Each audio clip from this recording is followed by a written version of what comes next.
আসসালামু আলাইকুম প্রিয় শিক্ষার্থী, সবাইকে স্বাগত জানাচ্ছি আমাদের নতুন আরেকটি ভিডিও সিরিজে মহাকর্ষ ও অভিকর্ষ।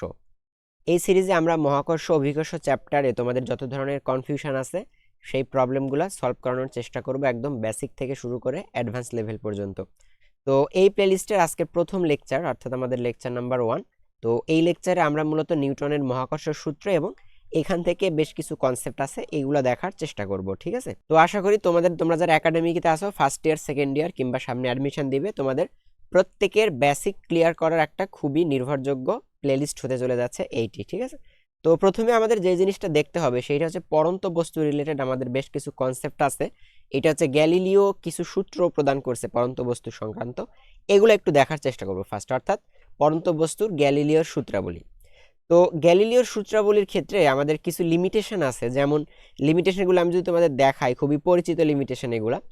তো বস্তু পড়ার সময় স্থির অবস্থান থেকে পড়তে হবে, অর্থাৎ এর কোনো আদি বেগ থাকবে না। গ্যালিলিওর সূত্রর প্রথম কন্ডিশনই এইটা। এখন তুমি যদি একটা বস্তুকে অলরেডি একটা বেগে নিক্ষেপ করো, তাহলে ওই বস্তুর ক্ষেত্রে গ্যালিলিওর সূত্রগুলা কি হবে না, অ্যাপ্লিকেবল হবে না, ঠিক আছে? তার মানে গ্যালিলিওর সূত্রের প্রথম কন্ডিশনটা হচ্ছে বস্তু পড়ার সময় এটা স্থির অবস্থান থেকে পড়তে হবে, অর্থাৎ এটার কোনো আদিবেগ থাকা যাবে না, ঠিক আছে? অর্থাৎ আদিবেগ জিরো। তো দেখি আর কি কি কন্ডিশন আছে গ্যালিলিওর সূত্রতে। সেকেন্ড কন্ডিশন হচ্ছে যে বস্তু বিনা বাধায় মুক্তভাবে পড়বে, অর্থাৎ এর ওপর অভিকর্ষজ বল ছাড়া অন্য কোনো বল ক্রিয়া করবে না। অর্থাৎ এক্ষেত্রে যেমন বাতাসের বাধা বা অন্য কোনো ঘর্ষণ বল, এভরিথিং, কোনো ধরনের কোনো বল ক্রিয়া করা যাবে না। বস্তুর ওপর একমাত্র ক্রিয়াশীল বল হবে অভিকর্ষজ বল। এই দুইটা লিমিটেশন, আসলে এই দুইটা ক্রাইটেরিয়া যদি ফিল আপ করে, তাহলেই ওই বস্তুটা কেবল গ্যালিলিওর সূত্রগুলা মেনে চলবে। তো আমরা ধরে নিলাম যে একটা বস্তু এই দুইটা ক্রাইটেরিয়াই মেনে চলছে। দুইটা ক্রাইটেরিয়া কি? তার আদিবেগ নাই, অর্থাৎ স্থির অবস্থান থেকে পড়ছে, এবং এটা বিনা বাধায় পড়ছে, অর্থাৎ এই দুইটাই হচ্ছে কন্ডিশন। তো এখন সূত্রগুলো তাহলে কেমন দেখো, তোমাদের পরিচিত সূত্র এগুলা। তো প্রথম সূত্রটা কি? প্রথম সূত্র হচ্ছে স্থির অবস্থান থেকে এবং একই উচ্চতায় বিনা বাধায় পড়ন্ত বস্তু সমান সময়ে সমান পথ অতিক্রম করবে।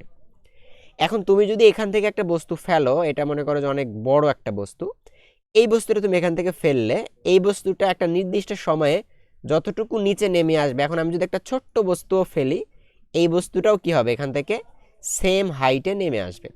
অর্থাৎ এইটাই হচ্ছে গ্যালিলিওর প্রথম সূত্র, যে স্থির অবস্থান থেকে হতে হবে এবং একই উচ্চতা হতে কি, বিনা বাধায়, ঠিক আছে? বিনা বাধায় পড়ন্ত বস্তু সমান সময়ে সমান পথ অতিক্রম করবে।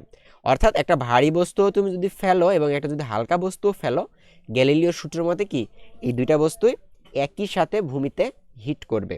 যদিও বাস্তবিক পক্ষে এটা ঘটে না, তার কারণ অনেকগুলো তোমরা সবাই জানো, যে এখানে আসলে বাতাসের বাধা আছে, অন্য আরও কিছু ঘর্ষণ, বাতাসের অণুগুলোর সাথে এই বস্তুটার ঘর্ষণ, অনেকগুলো বল কাজ করে, যেটা কিনা এই যে এই কন্ডিশনটাকে মানে না, তাই না? বিনা বাধায়। তো তুমি যখন বিনা বাধা এটা যখন তুমি টেস্ট করে দেখবা, তখন কি হবে, যে ভারী বস্তু বা হালকা বস্তু দুইটাই কি একই সময় ভূমিতে পড়বে, ঠিক আছে? তো এটা ছিল গ্যালিলিওর প্রথম সূত্র। এবার দেখব দ্বিতীয় সূত্রটা কি। দেখো, গ্যালিলিওর দ্বিতীয় সূত্রটা হচ্ছে স্থির অবস্থান থেকে বিনা বাধায় পড়ন্ত বস্তুর নির্দিষ্ট সময়ে প্রাপ্ত বেগ ওই সময়ের সমানুপাতিক।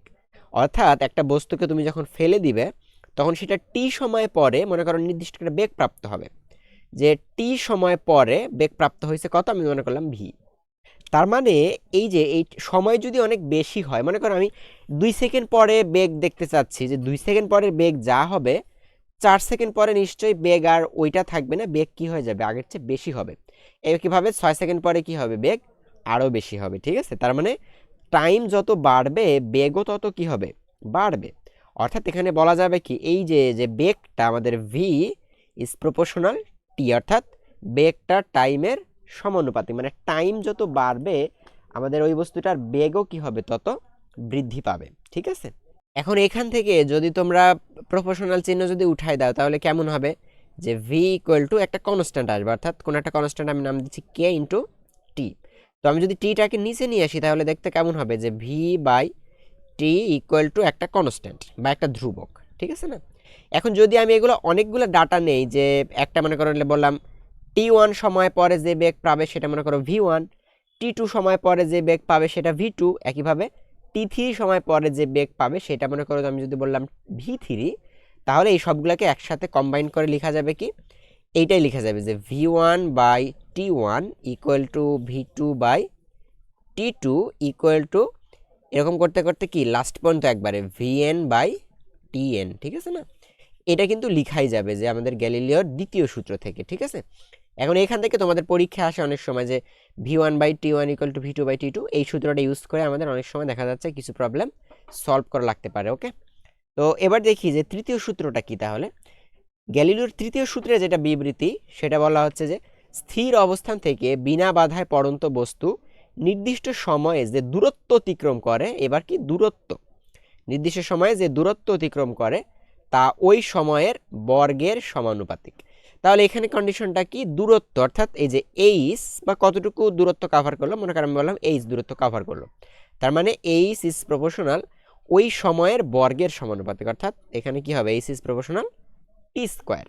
তো এখানেও যদি তোমরা বেসিক্যালি যদি এটাকে এই পাশে নিয়ে আসো তাহলে কেমন হবে যে এইচ ইকুয়াল টু একটা কনস্ট্যান্ট ইন্টু টি স্কোয়ার, বা যদি আমি টি স্কোয়ারকে নিচে নিয়ে আসি তাহলে কি হবে H by T square equal to একটা ধ্রুবক।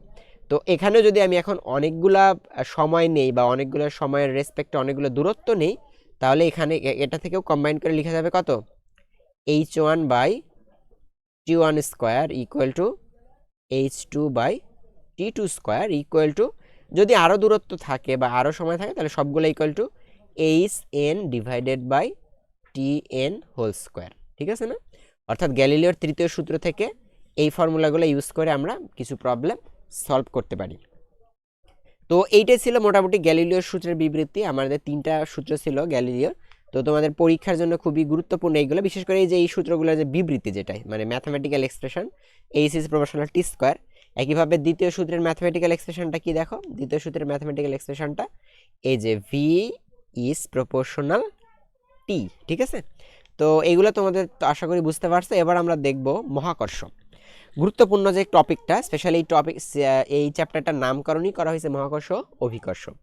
তো মহাকর্ষ ব্যাপারটা কি দেখো, যে মহাবিশ্বের যে কোনো দুটি বস্তুর মধ্যে পারস্পরিক যে আকর্ষণ বল সেটাকে আসলে বলা হবে মহাকর্ষ। এখন মহাবিশ্বের যে কোনো বস্তু হইতে পারে, যেমন ধরো চাঁদ, সূর্য, পৃথিবী এবং চন্দ্র, অর্থাৎ এই মহাবিশ্বের মধ্যে অবস্থিত যে কোনো দুইটা বস্তুর মধ্যে যে আকর্ষণ সেটাকে বলবো কি আমরা, মহাকর্ষ, ঠিক আছে? তো মহাকর্ষ বলটাও আবার কি, তোমরা জানো যে তোমাদের বলবিদ্যা চ্যাপ্টারে পড়ছো 4টা মৌলিক বল, মহাকর্ষ বল, সবল নিউক্লিয় বল, তড়িৎচুম্বকীয় বল, দুর্বল নিউক্লিয় বল, এইগুলোর ভিতর তার মানে মহাকর্ষ এক ধরনের কি, একটা মৌলিক বল। ওকে, তো এই মহাকর্ষ বল নিয়ে বিজ্ঞানী নিউটন যে সূত্রটা দিয়েছে ওটা বিখ্যাত তোমাদের কি, নিউটনের মহাকর্ষ সূত্র নামে পরিচিত। তো এইটা আসলে কি বল আছে দেখো, এটাই মূলত আমাদের আজকের পড়ার বিষয়। তো এই সূত্রের বিবৃতিটা হচ্ছে যে মহাবিশ্বের প্রতিটি বস্তু কণা একে অপরকে নিজের দিকে আকর্ষণ করে এবং এই আকর্ষণ বলের মান বস্তু কণাদ্বয়ের ভরের গুণফলের সমানুপাতিক এবং এদের মধ্যবর্তী দূরত্বের বর্গের ব্যস্তানুপাতিক, এবং এই বল বস্তু কণাদ্বয়ের সংযোগ সরলরেখা বরাবর ক্রিয়া করে। তো এটা বোঝার জন্য আমরা ফার্স্টে দেখি, মনে করো এখানে একটা বস্তু আছে, এই বস্তুটার ভর আমি মনে করো বললাম m1। একইভাবে এখানে একটা বস্তু আছে, এই বস্তুটার ভর মনে করো বললাম m2। তো এই দুজনের মধ্যে একটা দূরত্ব আছে, সেই দূরত্বটা কত, মনে করো দূরত্বটাকে বললাম আমি d।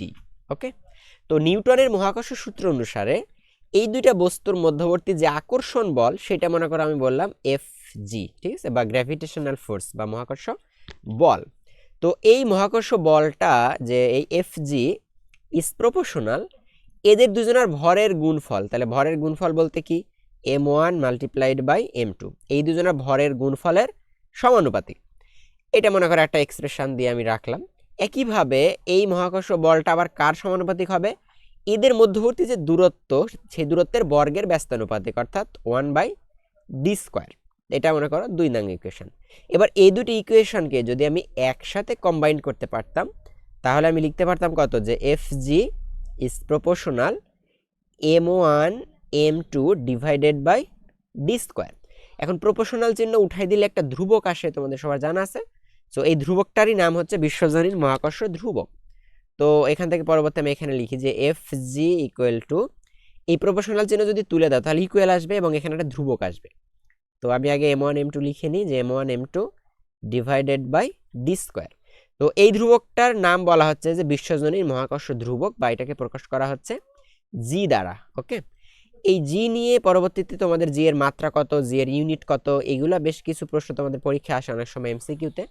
তো আশা করি এই কনসেপ্টটা তোমরা বুঝতে পারছো। এখন ওই দুইটা বস্তুর যদি ভর জানা থাকে, একটা মনে করো 5 কেজি, একটা 10 কেজি, মধ্যবর্তী একটা দূরত্বও আছে, তো ক্যালকুলেশন করে কি হবে, তাদের মধ্যবর্তী মহাকর্ষ বলের মান বের করা যাবে। তো এই জিটাকে একটা নাম আছে, জি হচ্ছে বিশ্বজনীন মহাকর্ষ ধ্রুবক। এটার নাম কি, এটা কিন্তু পরিবর্তনশীল নয়, অর্থাৎ এটা সব জায়গায় সেম থাকবে। এটার নাম হচ্ছে বিশ্বজনীন মহাকর্ষ ধ্রুবক।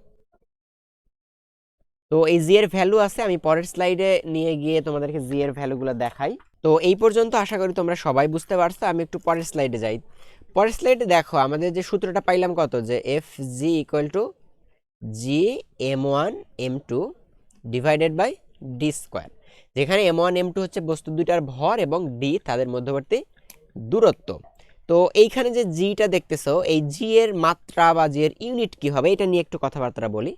তো এখানে যেমন ডি স্কোয়ার, এই ডি স্কোয়ারটাকে যদি আমি এই পাশে আর গুণ করি, তাহলে এফ এর সাথে গুণ হয়ে যাবে, বা আমরা লিখতে পারি কত, যে F G into D square equal to capital G into M one M two.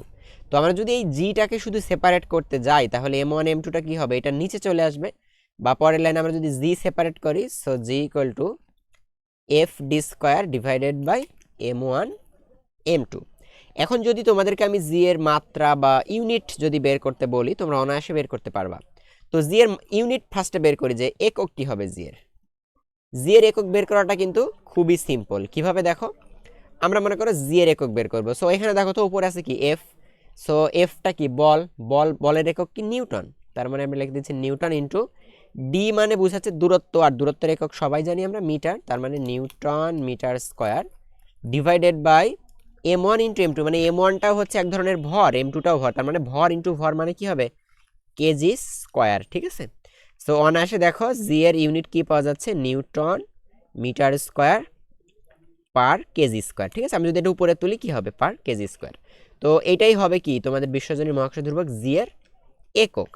এবার জি এর আমরা মানটা কত, এটা তোমাদের অনেক সময় মুখস্থ রাখতে হবে। তো জি এর মানটা কত হবে, তোমাদের অনেকেরই জানা আছে, জি এর মান 6.67 ইন্টু 10⁻⁻11। ইউনিট কি মাত্রই বের করলাম, newton metre square per KG square. ঠিক আছে, তো এটা যখন তোমরা ক্যালকুলেশন করবা, এই মানটা তখন তোমাদের ইউজ করতে হবে। ওকে, এবার যদি তোমাদের বলি যে জি এর একক তো দেখলাম, এবার আমরা দেখব জি এর মাত্রা। তো জি এর মাত্রা কিভাবে কেমনে বের করবে তুমি, এবার আমরা বের করতে চাচ্ছি মাত্রা সমীকরণ। ঠিক আছে, তো জি কে যখন তুমি সেপারেট করছিলে, তখন কি কি পাইছিলা, যে F D square divided by M one M two. এবার যদি আমরা মাত্রা বের করতে যাই, তাহলে এখানে কিভাবে লিখতে হবে, এই যে থার্ড ব্র্যাকেট দিয়ে লিখতে হবে, তাই না। তো এফ এর মাত্রা কত, এফ মানে আবার কি তোমরা জানো যে এফ কে ভাঙলে আবার কি পাবো, এফ কে ভাঙলে আবার পাবা এম এ। সো এম এর মাত্রা কি, ক্যাপিটাল এম ইন্টু এ এর মাত্রা এল টি ইনভার্স টু। তাহলে এফ এর মাত্রা আমরা লিখে দিচ্ছি কত, M L T inverse two into D square. যেহেতু তো তোমরা বলো তো ডি মানে তো একটা দূরত্ব বা লেন্থ, তাই না। সো লেন্থের মাত্রা কি এল, তো যেহেতু ডি স্কোয়ার আছে, তো আমি এখানেও কি করব, এল স্কোয়ার ডিভাইডেড বাই, এখানে আছে ভর ইন্টু ভর, আর ভরের মাত্রা কি, ভরের মাত্রাটা হচ্ছে এম, ক্যাপিটাল এম, তার মানে এখানে হবে আমাদের এম স্কোয়ার। ওকে, তো এখন যদি এটা তোমরা ক্যালকুলেশন করো, দেখো এখান থেকে ধরো এম আর এম যদি কাটা কাটা, নিচে একটা এম থাকবে। তো এখন যদি এগুলোকে আমরা উপরে দিই, তাহলে কিন্তু আমরা মাত্রাটা পেয়ে যাব। যেমন উপরে এল আর এল স্কোয়ার মিলে হবে কত, এল কিউব, এম মনে করো উপরে গেলে তাহলে কি হবে, এম ইনভার্স, তাই না, L cube M inverse into T inverse two. তার মানে ফাইনালি আমরা জি এর মাত্রা সমীকরণটা কত পাইলাম, যে ক্যাপিটাল জি, এটার মাত্রা আমরা তৃতীয় বন্ধনী দিয়ে দেখাবো, মাত্রাটা কত, L cube M inverse T inverse two. ঠিক আছে না, তো এইটাই আসলে কি আমাদের জি এর মাত্রা সমীকরণ। এই ধরনের প্রশ্নগুলা তোমাদের দেখবে যে তোমাদের খ প্রশ্নের জন্য কিন্তু চলে আসে, যে নিচের মহাকর্ষ বিশ্বজনীন মহাকর্ষ ধ্রুবকের মাত্রা সমীকরণ নির্ণয় করো, কিংবা এমসিকিউর জন্য একটা খুবই গুরুত্বপূর্ণ টপিক। ওকে, তো এই কনসেপ্টগুলো আশা করি তোমরা সবাই বুঝতে পারছো, এবং আমাদের পরবর্তীতে আমি এটার আরও পার্ট করব, সেগুলোতে আমি এই সূত্রগুলো রিলেটেড যে প্রবলেমগুলো আছে তোমাদের বিভিন্ন বোর্ড পরীক্ষা আসা বা বিভিন্ন অ্যাডমিশনে আসা, সেই সবগুলা ফর্মুলা আমি একটার পর একটা দেখাবো, ঠিক আছে। এই ভিডিওটা মোটামুটি এই পর্যন্তই রাখতেছি। আমরা এই প্লেলিস্টটা আজকে মাত্র শুরু করলাম এবং এর পরবর্তীতে আমরা প্রায় একটা একটা করে সবগুলা টপিক দেখার চেষ্টা করব। আমরা পরের ভিডিওতে এই নিউটনের মহাকর্ষ সূত্র রিলেটেড যেই ধরনের গাণিতিক প্রবলেমগুলো আছে সেগুলো দেখার পরে দেখব গ্রহের গতি সংক্রান্ত কেপলারের সূত্র, যেটাও তোমাদের পরীক্ষার জন্য অনেক গুরুত্বপূর্ণ। তো সেই ভিডিওগুলো দেখার আমন্ত্রণ জানিয়ে এই ভিডিও এখানে শেষ করতেছি। ধন্যবাদ সবাইকে, খুব শীঘ্রই দেখা হবে পরবর্তী ভিডিওতে।